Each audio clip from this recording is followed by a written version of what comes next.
بسم اللہ الرحمن الرحیم۔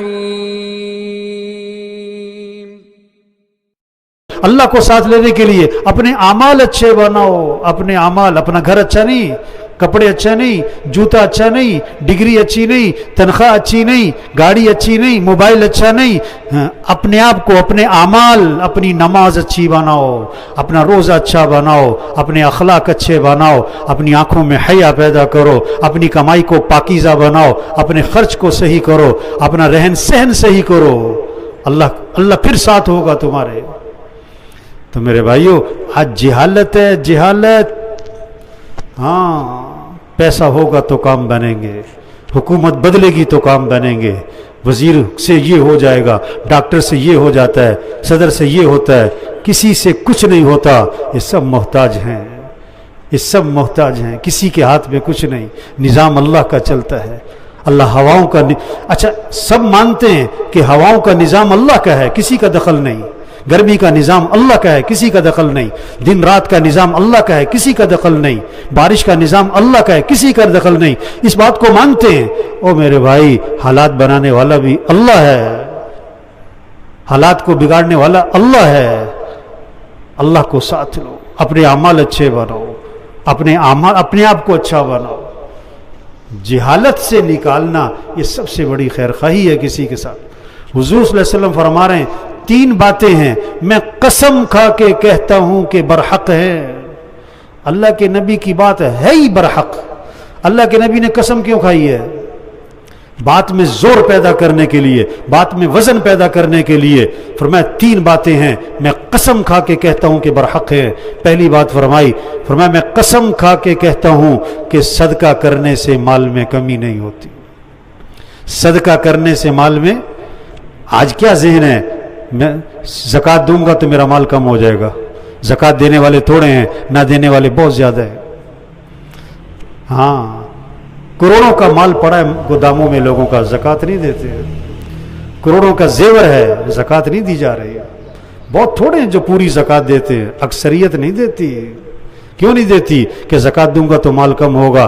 اللہ کے نبی فرما رہے ہیں میں قسم کھا کے کہتا ہوں کہ صدقہ کرنے سے مال میں کمی نہیں ہوتی۔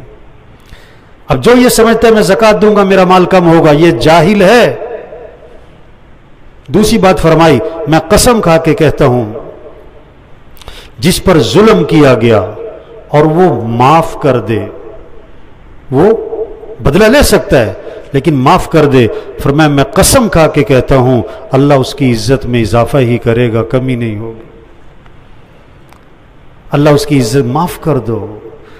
اب آج کیا لوگ سمجھتے ہیں اگر میں نے اس کو معاف کر دیا نا تو میں ذلیل ہو جاؤں گا، لوگ کہیں گے ڈر گیا، تھلے لگ گیا۔ جی نہیں، معاف کر دو، معاف کر دو، اللہ تمہاری عزت میں اضافہ کر دے گا۔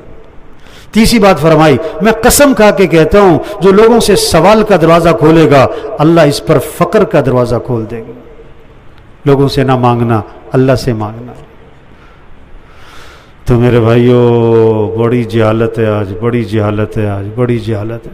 جس نماز میں مسئلوں کا حل ہے، لوگ نماز پڑھنے میں اپنے کاموں کا حرج سمجھ رہے ہیں کہ میں نماز پڑھنے جاؤں گا میرے کاموں کا حرج ہوگا۔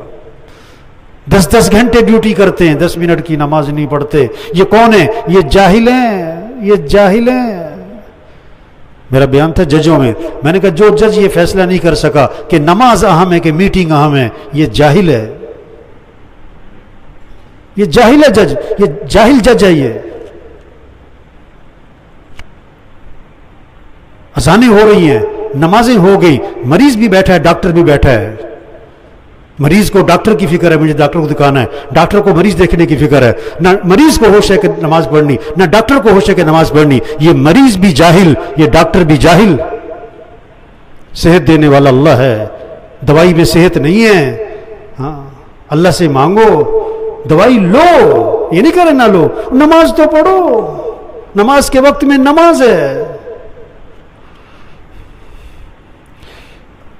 ہر جمعے کے خطبے میں حدیث پڑھی جاتی ہے، الصدق ینجی والکذب یہلک، سچ میں نجات ہے، جھوٹ میں ہلاکت ہے۔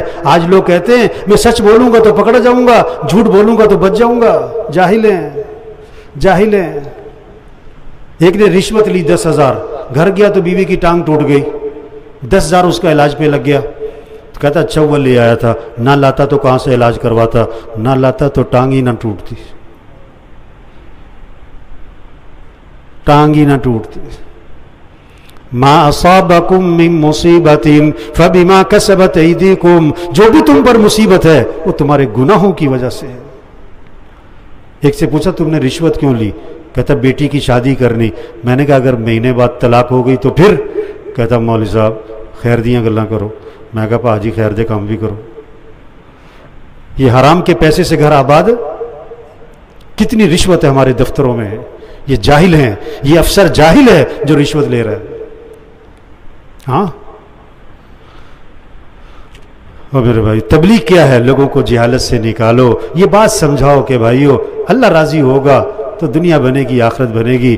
اگر اللہ ناراض ہے دنیا بگڑے گی، آخرت بگڑے گی، اور اللہ بگاڑے گا. اور جس کا مسئلہ اللہ بگاڑے اس کا مسئلہ کون حل کر سکتا ہے؟ جس کا مسئلہ اللہ سنوارے اس کے مسئلے کو کون بگاڑ سکتا ہے؟ تبلیغ یہ سب سے اہم کام ہے. لوگوں کو یہ بات سمجھاؤ، لوگوں کو یہ بات. ان پڑھ آدمی کو جاہل کو نا وہ اتنا محسوس نہیں کرتا، پڑھے لکھے کو جاہل کو اس کو بڑا کرنٹ لگتا ہے. آج پڑھے لکھے، اچھا ان پڑھ جاہل تھوڑے ہیں، پڑھے لکھے جاہل بہت ہیں آج کل. پڑھے لکھے جاہل، بڑا ڈاکٹر ہے، بڑا پروفیسر ہے، بڑا وکیل ہے، بڑا جج ہے، بڑا افسر ہے، لیکن کیا سمجھتا ہے؟ نماز پڑھنے میں کاموں کا حرج ہے. ہائے ہائے ہائے ہائے. مؤذن چیخ چیخ کے کہہ رہا ہے حی علی الفلاح، آ جاؤ کامیابی کی طرف، آ جاؤ کامیابی کی طرف. اور وہ سمجھ رہا ہے میں نماز پڑھنے جاؤں گا میرا نقصان ہو جائے گا، میری میٹنگ رہ جائے گی، میرا گاہک ٹوٹ جائے گا. تو میرے بھائیو تبلیغ ایک ایک کو یہ بات سمجھاؤ، ایک ایک کو یہ بات سمجھاؤ. او بھائیو اللہ راضی ہوگا تو اللہ مسئلے حل کرے گا. اب روزہ رکھنے والے بہت تھوڑے، نہ رکھنے والے بہت زیادہ ہیں. اور پتہ کیوں روزہ نہیں رکھتے؟ ہم نے کام کرنا ہوتا ہے. ہم روزہ رکھیں گے تو ہمارا کام رہ جائے گا. اچھا بہت سے کہتے ہمارے گھر کون سا اے سی لگا ہے؟ صحابہ کے گھر اے سی لگے ہوئے تھے. حالانکہ اگر وہ روزہ رکھتا اور پھر مزدوری بھی کرتا، ریڑھی بھی لگاتا، دکان بھی جاتا، سارا دن تھکتا، بھوکا ہے، پیاسا ہے، شام کا وقت، افطار کا وقت قریب ہے، اب سامنے کھانا رکھا ہوا ہے، بھوک پیاس ہے، اور پیٹ کمر سے لگا ہوا ہے، زبان خشک ہوئی ہوئی ہے، ہونٹ خشک ہوئے ہوئے ہیں. اب یہ اللہ کے سامنے ہاتھ اٹھاتا، اللہ سے دعا مانگتا. جو کام کروڑوں روپے سے نہ ہوتا ہے وہ اللہ اس کی دعاؤں سے کر دیتا، اللہ اس کی دعاؤں سے کر دیتا. ہاں تو بھائی سب سے گزارش ہے، ہم جتنے بیٹھے ہوئے نا ہر ایک کا کتنے لوگوں سے واسطہ ہے.